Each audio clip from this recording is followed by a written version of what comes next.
नमस्कार, हम हैं नई दिल्ली के जंतर मंतर। आज जंतर मंतर पे जो है अंतर्राष्ट्रीय मजदूर दिवस जो है यहाँ पर शांतिपूर्ण आके के धरना दिया गया है इस अवसर पर। और हमारे साथ स्वामी आर्यवेश जी हैं जो कि अध्यक्ष हैं बंधुआ मुक्ति मोर्चा के। सर क्या कुछ कहना चाहेंगे, आज अंतर्राष्ट्रीय मजदूर दिवस है। आपके चैनल के सभी दर्शकों को, श्रोताओं को मैं अपनी ओर से इस अवसर पर मजदूर दिवस की बहुत बहुत हार्दिक शुभकामना देता हूं और धन्यवाद भी करता हूं आपके चैनल का, आपका, कि आपने आज इस धरने के अवसर पर आकर के हमारी बात को वहां तक पहुंचाने की कोशिश की है। आज अंतर्राष्ट्रीय मजदूर दिवस है और इस दिन स्पेशली सभी संगठन मजदूरों के जो अधिकार हैं, उनके जो मांगे हैं, उनको लेकर के अपनी प्रोटेस्ट करते हैं, अपनी आवाज़ उठाते हैं। बंधुआ मुक्ति मोर्चा की एक अपनी अलग पहचान है।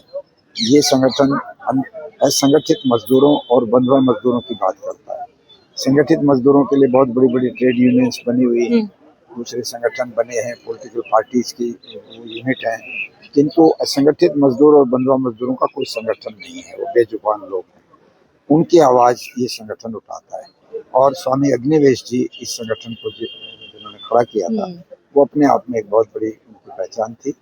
वो अब दुनिया में नहीं है, बट जो रास्ता उन्होंने मजदूरों के लिए दिखाया, उसी को चलते हुए हमने आज का ये एक सांकेतिक धरना मनरेगा में हुए चेंज को लेकर के रखा।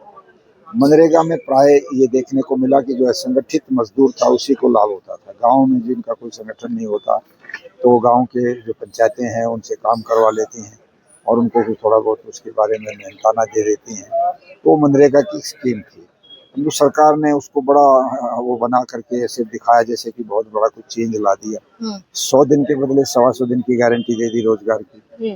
तो हमने उसमें ये कहा कि ये सफिशिएंट नहीं है, ये बिल्कुल ही एक तरह से एक ऊँट के मुंह में जीरे जैसी बात है, जो एक झुंझुना है बच्चे को बहकाने का। हम ये मांग कर रहे हैं आज कि आप 125 दिन के बदले 250 दिन का डबल कीजिए इसको, ताकि व्यक्ति 365 दिन आराम से रोटी तो खा सके, कम से कम कुछ पैसे कमा के। एक तो ये मांग है। नंबर 2, जो उनकी मजदूरी जो मिलती है, न्यूनतम मजदूरी जिसको कहते हैं मिनिमम वेज, उसका जो पैमाना है हमने ये रखा है कि जो हमारे केंद्रीय सरकार के 4th क्लास एम्प्लॉइज हैं, चतुर्थ श्रेणी के कर्मचारी हैं, उनको जो वेतन मिलता है, एक पीएन जो करता है ऑफिस में, उसको जो वेतन मिलता है उसके बराबर मिनिमम वेज निश्चित किया जाए असंगठित मजदूर का। अगर उनको 20-25 हज़ार रुपये महीने का मिलता है तो 20-25 हज़ार रुपया महीने का, अगर महीने भर ये काम करता है तो इसको मिलना चाहिए। ये 20 दिन काम करता है तो 20 दिन का मिलेगा। तो इस तरह से एक पैमाना तय हो जाए कि इनकी भी मजदूरी उतनी होगी जितनी एक चतुर्थ श्रेणी कर्मचारी की है, जबकि इनका काम बहुत सख्त है। एक वो तो दफ्तर में काम करता है व्यक्ति, छाया भी है, सुविधाएं भी हैं, वहाँ कैंटीन भी है, चाय भी पी लेता है।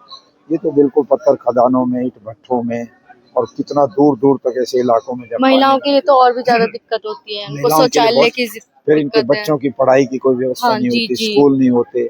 तो हम कहते हैं इनको कम से कम इतनी तो दो कि मानवीय जीवन जो ये ठीक से जी सकें। फिर हमने ये भी मांग रखी है इनके बच्चों की शिक्षा, स्वास्थ्य की बात, अच्छा बढ़िया शुद्ध पानी इनको मिले पीने का।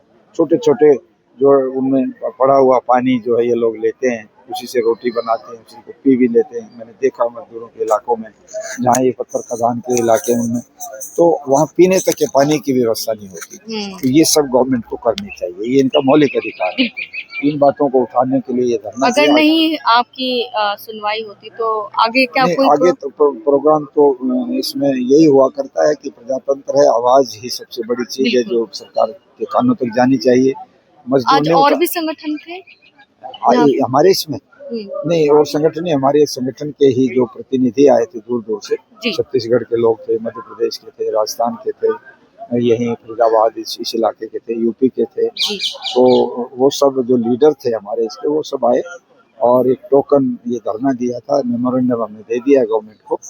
और हमने कोशिश यही की है कि सरकार इस पर गंभीरता से सोचे, अदरवाइज फिर मजदूरों को ऑर्गेनाइज करके बड़े लेवल पर इस अभियान को हम आगे बढ़ाएंगे। धन्यवाद। ठीक है, तो बताओ।